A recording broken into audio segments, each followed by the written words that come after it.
All right, welcome everyone. Today, we're going to pull back the curtain on the super intense, high stakes world of AI research. We're going to see how a breakthrough idea actually survives this gauntlet and goes from just a paper to something that actually shapes the entire field. I mean, you see the headlines all the time, right? These amazing new models that can see and talk and even reason. But how do we really know if they're the real deal? How do you separate what's actual progress from just, well, hype? Well, the answer is it has to survive a trial by fire. I mean, every single legitimate breakthrough has to go through this really rigorous, sometimes kind of brutal process where it's scrutinized by the world's top experts. And that process, it's called peer review. Think of it as the ultimate gatekeeper for science. Before any research paper gets the spotlight at a big conference, it gets sent out to a bunch of anonymous reviewers. These are other experts in the exact same field, and their job is to basically pick it apart, challenge every claim, and then they decide. They decide if it's actually good enough to be shared with the rest of the world. Okay, so to really see how this works, let's dive into our first case study. It's about a paper called Perception Encoder, and man, it found itself right in the middle of this huge debate about, well, what does it even mean for research to be new? So the authors of this paper, Perception Encoder, we'll just call it PE, they had this massive ambition. They wanted to create one single vision model that could be state of the art, and that just means the best in the world, at understanding both images and videos. And get this, using the exact same checkpoint. It's like a true one model to rule them all. And they pulled it off. They got these incredible results, but not everyone was impressed. One reviewer, who we only know by their code PCTU, came in hot with a borderline reject. Their whole argument was, look, having strong results just isn't enough. Not for a top conference. Real science needs something more. Yeah, reviewer PCXDU's critique was sharp. They basically said, hey, this isn't really new.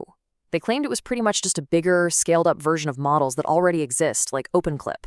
They felt it read more like an engineering report than a real research paper, and that accepting it, well, that would just be unfair to other researchers who are coming up with genuinely new methods. So you can imagine these are some serious accusations. How did the authors respond? Well, they definitely didn't just roll over. Their rebuttal is what turned this whole thing into a really fascinating scientific debate. Okay, first up, they went right after that novelty charge. They basically said, hold on a second. They pointed to some of the most famous papers in AI history, we're talking GPT-3 and CLIP, and pointed out that those were also built on existing techniques. So they argued their work was in the same spirit. They were taking known ideas and just pushing them to a whole new level of performance for the entire field. And to prove their model wasn't just a copy of something already out there, oh, they brought the receipts. They showed the numbers. On ImageNet, which is a huge benchmark for this stuff, their model hit 85.4% accuracy. The best open source model at the time? That was OpenClip, sitting at 80.1%. Now let me tell you, in the world of AI, a 5% jump like that, that's not just an improvement. That is a giant leap forward. But reviewer PCTU was not backing down. They pushed back, saying, whoa, whoa, whoa. Comparing your work to game changers like Clip from 4 years ago, that's kind of misleading. The argument was that the field had already explored that direction, and just making an old idea bigger wasn't the same as having a truly new one. So the authors played what was maybe their final card. They reminded the reviewer that their contribution wasn't just the model. No, it was also a massive, brand new video data set. We're talking almost 1 million videos, and over 100,000 of them had detailed human-written captions. Releasing a resource like that for everyone to use, that in and of itself is a huge contribution to science. So this whole debate, novelty versus just brilliant execution, it's a classic one in science.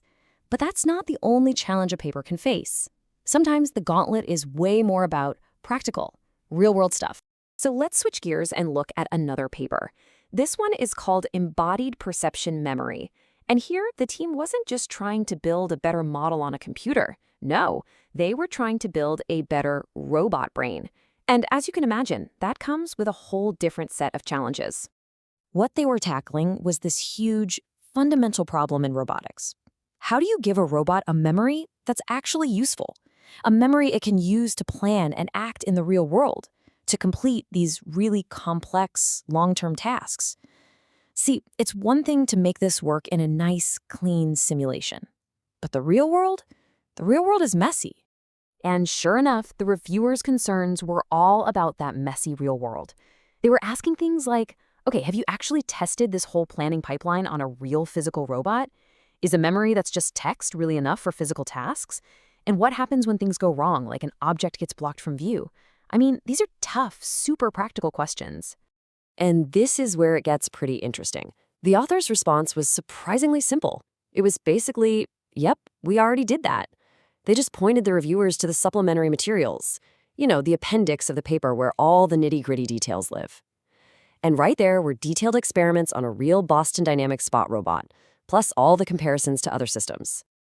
So after all of this intense back and forth, all the critiques, the rebuttals, what was the verdict? Where did these papers actually land? How does the scientific community make that final call? Okay, so for Perception Encoder, the area chair, that's the senior researcher who kind of referees the whole process, they ultimately sided with the authors. They acknowledged the concerns about novelty were valid, but they decided the paper still made a solid step forward and that its findings really needed to be shared with a wider audience. So, decision? Accept. And what about the robot memory paper? Well, the area chair gave that one the green light too. They wrote that the paper proposed this simple, principled framework that could be a great foundation for tons of future work to build on. So once again, decision, accept. And both of these stories, I think, just brilliantly illustrate the whole point. Scientific progress isn't really about some lone genius having a sudden eureka moment. It's about a whole community of experts having this tough, critical, sometimes even argumentative dialogue that pushes and tests, and in the end, makes new ideas so much stronger. Which leaves us with one last big question to chew on. In a field that's moving as ridiculously fast as AI, what do you think matters more? Is it a brand new, totally novel idea, even if it's not perfectly executed? Or is it a brilliant execution of existing ideas that pushes the whole field forward? Yeah, there's definitely no easy answer to that one.